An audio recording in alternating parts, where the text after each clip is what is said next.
toutes et à tous. Donc aujourd'hui, je termine le cycle des 9 vidéos sur le chemin du soi et des mondes spirituels. Et aujourd'hui, donc, je vais vous parler de l'unité en soi. Nous allons arriver en fait à un terme de comprendre pendant ce cheminement, de comprendre notre programmation. Je vous ai expliqué que la programmation, elle était fermée en fait quand on arrivait dans ce plan. La plupart du temps, tout est quasiment prévu à l'avance. Les expériences, les mariages, tout est engrammé et en fait c'est comme un scénario de film qui se déroule. Il y a très peu de libre arbitre. Hein. L'humain dans sa majorité en fait, hein, on ne va pas parler des exceptions, si on parle de la majorité, là va suivre un fil conducteur qui a déjà été pensé, et quand je dis pensé, c'est engrammé hein, dans sa conscience vibratoire dans l'incarnation sur Terre.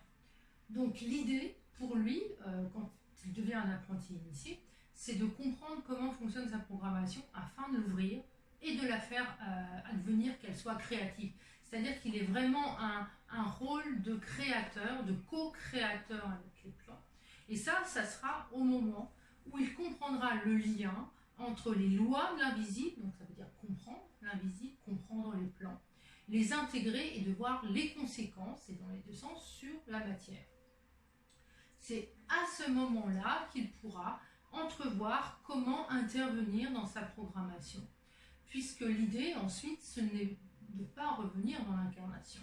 C'est continuer à poursuivre son évolution de conscience sur des plans absolument gigantesques de par les possibilités d'évolution qui restent à parcourir pour celui-ci.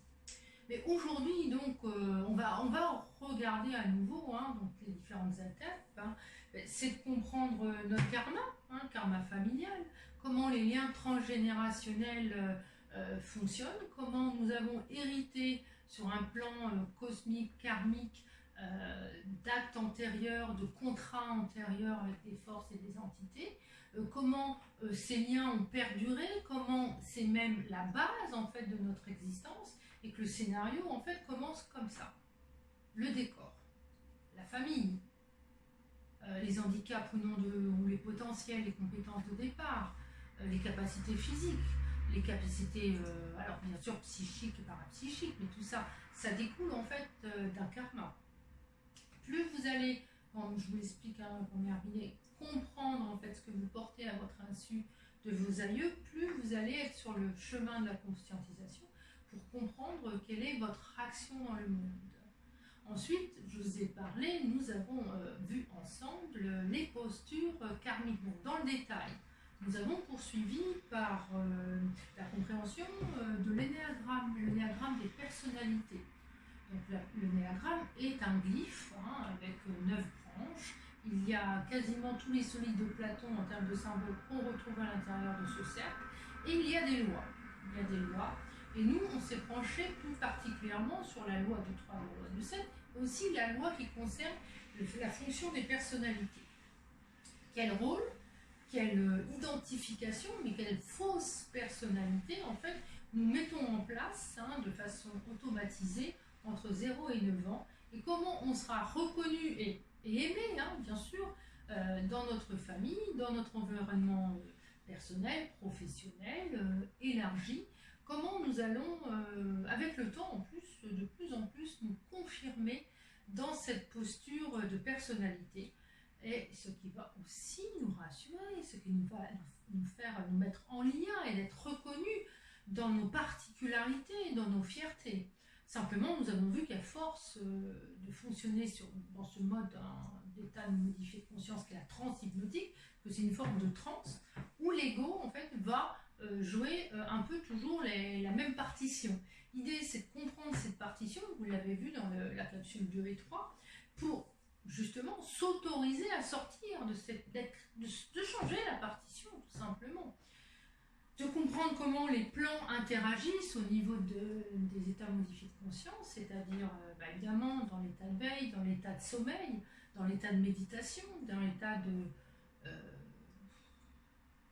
plein de choses en fait, une marche en forêt, un décalage, observer les nuages. Comment on peut se servir de ces états modifiés pour en savoir plus sur les plantes. Nous avons parlé des 7 sens supérieurs de l'être, au-delà des 5 qui vont porter les 12 brins d'ADN, la téléportation, la bilocation, le magnétisme, la clairvoyance, la clairaudience, tout ce qui est lié à la médiumnité, la projection astrale. Et puis le but aussi, c'est de savoir utiliser son véhicule justement pour aller dans ces plans, qui est la Merkaba, l'utilisation de sa Merkaba. Et tout ça, évidemment, ça se fait aussi dans la compréhension, je dirais, avant tout dans la compréhension du réel. Tant qu'on n'a pas syntonisé notre réalité, nous allons nous perdre dans des plans astraux. Donc, vous en avez entendu, bien sûr, le voyage astral, ce n'est que le début d'une expérience. Il faut, je vous l'ai dit, pas se complaire, parce que vous êtes dans un imaginaire qui vous éloigne et vous servez le plan de certaines forces qui ne veulent absolument pas que vous gagniez votre état réel d'être humain multidimensionnel. Ça veut dire quoi, être humain multidimensionnel? Ça veut dire d'être à l'origine, d'avoir cette force intérieure, cette unité en soi, ce centre de gravité aussi conscient pour maîtriser votre voyage, maîtriser votre corps, votre psyché et au-delà de l'esprit. Donc on rappelle la différence entre l'âme et l'esprit. Il y a tellement de confusion. L'âme, en fait, c'est un disque dur et sur lequel il a été engrammé des données vous concernant, qui sont liées à d'autres plans d'existence, donc par le biais des émotions, par le biais évidemment des actions, mais des pensées aussi, qui ont été utilisées pendant les vies antérieures. Vous savez ce que j'ai dit pendant une de mes capsules, c'est pour moi tout se passe simultanément. L'impression qu'il y a une sorte de ligne linéaire, mais ça c'est simplement encore une fois une illusion de plus. Et cet engramme, donc cette âme va en fait se densifier de plus en plus, va être de plus en plus chargée, et en fait l'intention c'est de se décharger de ces mémoires d'âme pour être de plus en plus fluide et en connexion avec son esprit. L'esprit, lui, il est sur un niveau bien supérieur, si on parle de dimension, mais c'est surtout une vibration. Et quand vous arrivez à modifier cette vibration, à être en lien avec cet esprit, donc différentes traditions, différentes instructions, on peut l'appeler le double, l'éthérique, l'ajusteur de pensée, si on parle à l'approche supramentale. En tout cas, c'est une force en nous qui existe, mais qui est souvent brouillée, soit par l'âme et l'ego, c'est en fait les deux versants de la même médaille, l'âme et l'ego, et en fusionnant justement ces deux parties, on accède à notre esprit.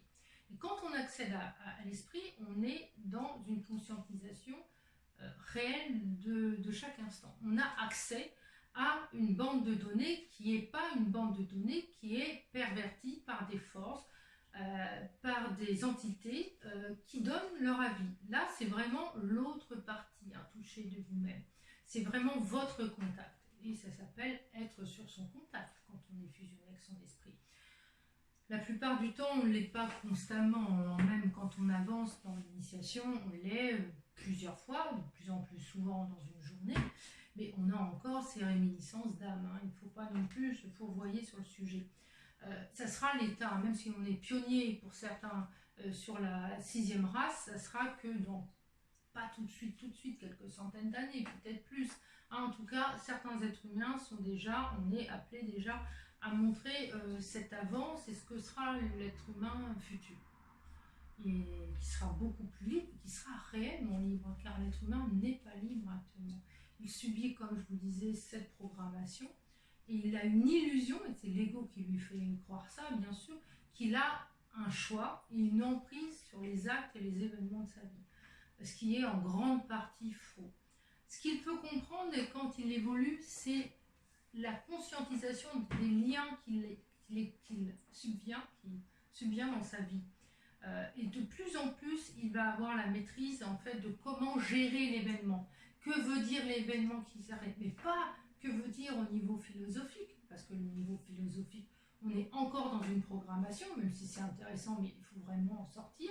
Même le psychologique, c'est terminé, tout ça. Trop se poser de questions, c'est aussi alimenter un plan qui se sert de nous, qui se sert en fait de ce qu'on dégage au niveau vibratoire pour quelque chose qui ne nous sert pas à nous. L'idée, c'est d'être à notre propre service, hein, c'est bien l'idée. Donc, l'unité en soi, c'est d'arriver à centraliser toute cette petite voix discordante pour n'en faire qu'une seule. Une seule qui sera reliée à notre soi supérieur. J'ai l'occasion de vous retrouver bientôt et là, il y aura moins de temps de latence entre les vidéos et on pourra se réapproprier toutes ces notions en fait liées aux initiations de compréhension. Compréhension des plans dans l'initiation, dans le dur, mais aussi avec beaucoup de joie et de savoir. Voilà. Je vous dis à bientôt.